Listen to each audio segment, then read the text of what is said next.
ॐ नमो भगवते वासुदेवाय। ॐ नमो भगवते वासुदेवाय। ॐ नमो भगवते वासुदेवाय। ॐ तमेव माता च पिता तमेव बन्धु च सखा तमेव विद्या द्रविणं तमेव सर्वं मम देव शान्ताकारां भुजगशयनं पद्मनाभं सुरेशं विश्वाधारां गगनसदृशं मेघवर्णं शुभांगं लक्ष्मीकान्तं कमलनयनं योगिवृतारजन्यं वन्दे विष्णु भवभयहरणं सर्वलोकनाथं।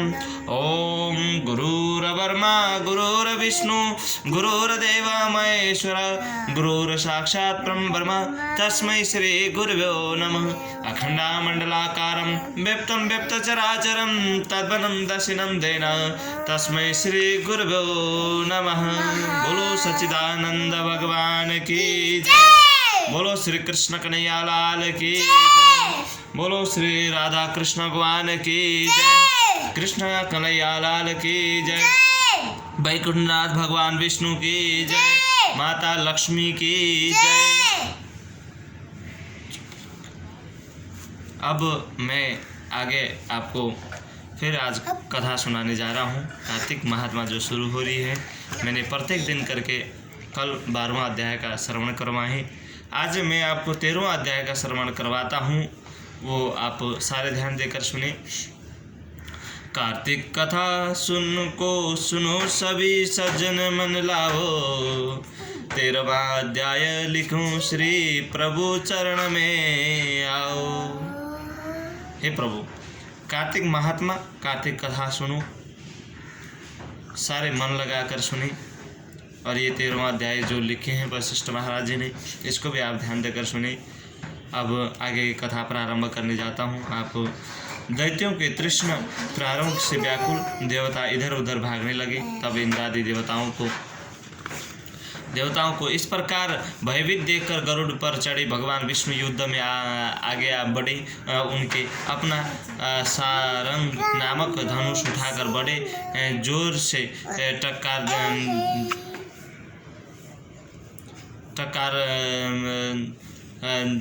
टंकार दिया।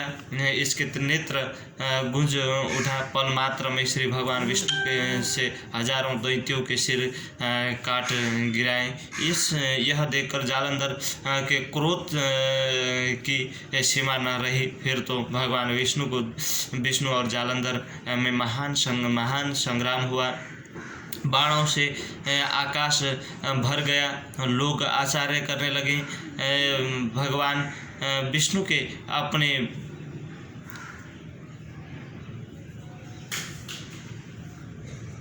बाणों के वेग से दैत्य की ध्वजा पर रथ और धनुष बाण का डाले, तहा एक बाण से उसकी छाती पर प्रहार किया। इस व्यतीत हो गए। अपने प्रचंड देखकर गरुड़ मस्तक पर दे मारी। गरुड़ पृथ्वी पर गिर पड़ा।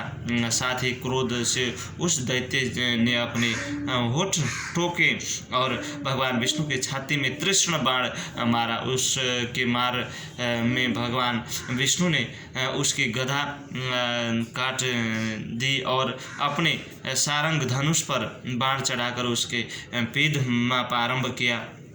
जालंधर भी उन पर अपने पैने बाणों बरसाने लगा। इस समय जालंधर भगवान विष्णु को कई पैन बाण मारकर उसको दिव्य धनुष को काट दिया। धनुष कट जाने पर भगवान ने गदा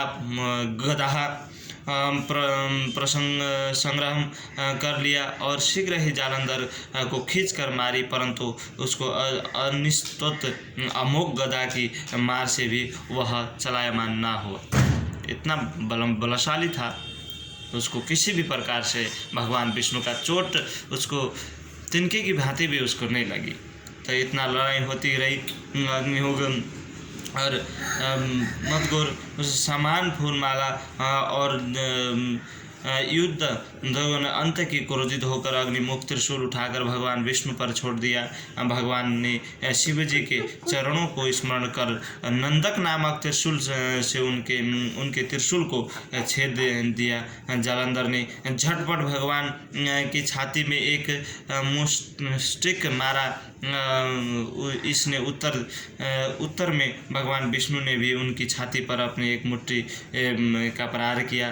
फिर दोनों घुटने टेक कर बाणों और मुक्तियों के बाहु युद्ध करने लगे। कितनी ही देर तक भगवान सबके साथ युद्ध कर लें। सब श्रमित और सर्वश्रेष्ठ मायावी भगवान उस दैत्य मेघ बाणी में बोला, हे दुर्मद दैत्य श्रेष्ठ, तू धन्य है जो इस महायुद्ध में इतना बड़े बड़े आयुधों से भी भयभीत ना हुआ। तेरे इस युद्ध में मैं बड़ा ही प्रसन्न हूँ।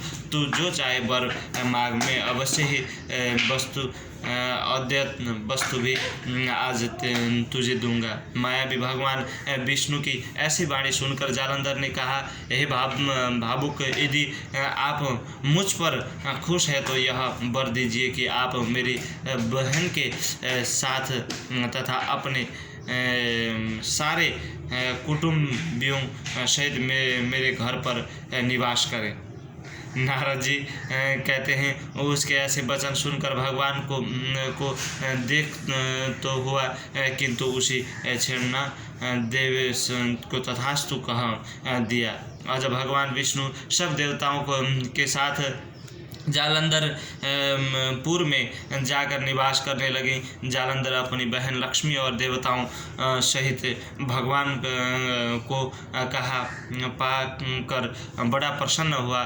फिर तो देवताओं के पास जो रत्न आदि थे उन्हें स्थानों पर दैत्य को स्थापित कर दिया। जालंधर पृथ्वी पर आया, निशुंभ को पाताल में स्थापित कर दिया और देव दानव यक्ष गंधर्व सर्प राक्षस गण आदि सबको अपना वर्ती बनाकर त्रिभुवन का शासक करने लगा। उसने धर्मानुसार पुत्रों के समान प्रजा का पालन किया। उसके धर्म राज्य में सभी खुश थे। बोलो सच्चिदानंद भगवान की जय। बोलो राधा कृष्ण भगवान की जय। बोलो सच्चिदानंद भगवान की जय।